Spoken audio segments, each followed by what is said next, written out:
gabadh baa jirtay midabkeedu madow yahay طبعا deegaanku marka waa carab midabkoodu waa cas yahay dadka madmadow sida qaalibka waxay ahaan jireen dad ama afrikaan ama meel kale ka yimid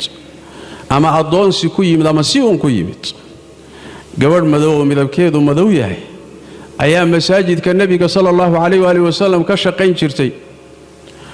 way nadiifin jirtay way xaari jirtay way hagaajin jirtay gabadhii way geeriyootay habeenimay dhimatay si kadaabay ku dhimatay saxaabadii nabiga sallallahu alayhi wa sallam ayagoon rasuulka wargelin bay habeennimadii iska aaseen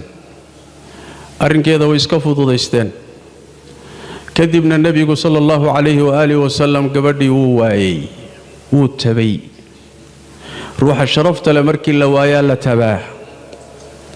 shaqo uu qaban jiray baa soo banaanaata nabigu wuxuu sallallahu alayhi wa sallam walaaway gabadhii masaajidka hagaajintiisa aaway waxay yeedeen rasuulka ilaahay way dhimatay waana aasnay rasuulku sallallahu alayhi wa sallam wuxuu yiri maxaad ii soo ogeysiin weydeen